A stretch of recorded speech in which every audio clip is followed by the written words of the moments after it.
Ah, you got to make the leap, which is terrifying.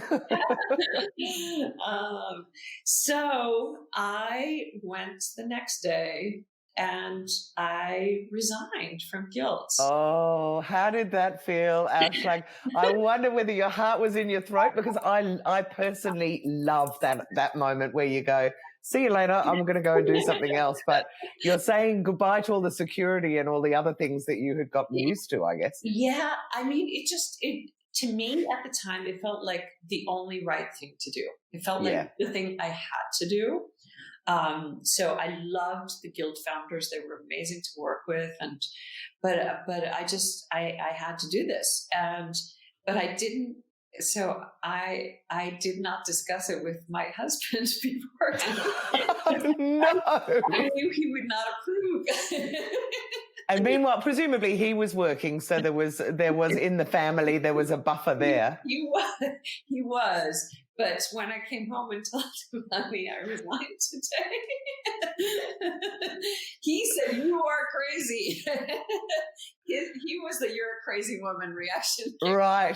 But that's kind of great, because you were able to prove him wrong. So what happened next?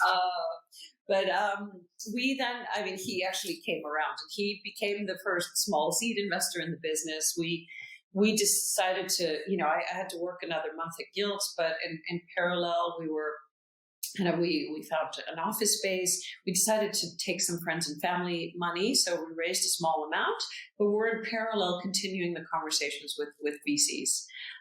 But the friends and family money allowed us to get through the first couple of months.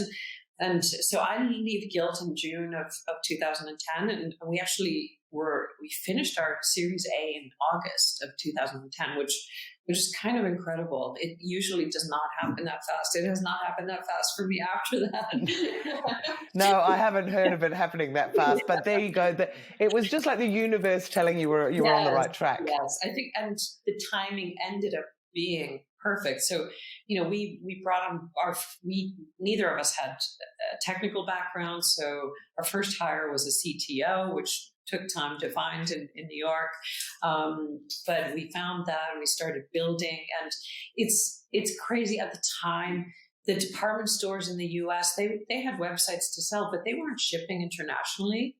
Right. The world was because even in Australia with the pandemic, I was talking with someone this morning who's a consultant, and she said, I had to take my course and bring it online. And I said, well, that means now that you've got the whole world as your market. Yeah. And she said, it took me ages to realize that. So people still think, oh, go online, but it'll be people in my country. So interesting. No, it was incredible. But for me, coming from this little country of Iceland made me think about that differently. In growing up in Iceland, I didn't have any access to beautiful fashion. So I wanted to immediately make this experience that, we were putting the most beautiful runway pieces in front of customers straight after the runway show and allowing them to order from it. So it was a very special experience that people hadn't had access to before. And I wanted to make this accessible to women all over the world. So a lot of the work in the early days was to figure out, how do we do that with respect to duties and shipping and all of this. But anyway, so we, continued to work on getting this launched. We added some more people to the team, and then we went live in February of 2011. February 16th of 2011 with Alexander Wang was our launch brand. So fantastic. I love it. And that you remember the date exactly as well. Yeah. So how did it go? And it was really interesting. So the CTO and I had been working the whole night because the website was supposed to be ready 2 weeks before launch, but it wasn't. Right. And it was a lot harder to build a website at the time. We actually built it from scratch. Right. And there wasn't a good option Shopify is today. And also, I think the other thing when you build a website, especially back in those days, is you feel like it's like print, like you've got to get it perfect before you launch it. Whereas now I know you just launch it. No one's probably going to see it on the first moment and tweak it as you go, as users use it. But you do have those weird moments where you're like, I can't launch it yet because it's not exactly right. Yes. And I think, in fashion, definitely people do feel that a lot. Like, it has to be really perfect. But anyway, so the site wasn't ready until the day before. So and the images we had only had been taken 2 or 3 days before, because this was straight off the runway.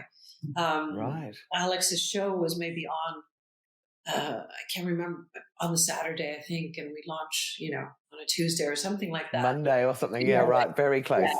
Yeah. And so Matt and I stayed up the whole night to put the products into the system. And so we didn't actually know, is it going to work? Are people going to be able to shop? We had no testing. But we had announced to the press that we were going live at 12 on the 16th. Right. So you were going to go live at 12, whatever happened. We actually went live at 1 o'clock. And Lauren came to the office and she made the first purchase and I made the second purchase. And then we kind of waited. And the first 2 to 3 days, I was a little worried. It was like there were some sales. What have we done? Yeah, but not so much. And I didn't really know what to expect. But then on the third day, my mother calls me and she says, I can't figure out how to shop on your site. And and because we were doing something a little bit different from what people were used to, because we were showing runway looks. So we were showing it was potentially 2 or 3 pieces in one look that came down the runway. And then you had to click on individual look to be able to go into the product page where you shop. To find, right, yeah. Okay. Isn't it funny when you're so close to things that you don't sometimes see the difficulties people might have? Yeah, no, Thank you, Mum. You really lose sight of it. Exactly. Now my mom is my test for my great. To be able to figure out how it works. But there was an easy solution that took Matt, our CTO, 30 minutes to implement, which was add a picture above each of the items. We just had like text for each of the units within the look. He added a picture. All of a sudden, people understood how to use it, and all of a sudden, the orders started flowing in. It was really remarkable, and then like a month later. How can I ask? How did you get the word out? Sorry, you did obviously some PR, but how did you get the word out that the orders started really gushing in? Yeah. What did you do marketing wise? Yeah, so we did start doing PR and marketing activities a few months before launch. Right.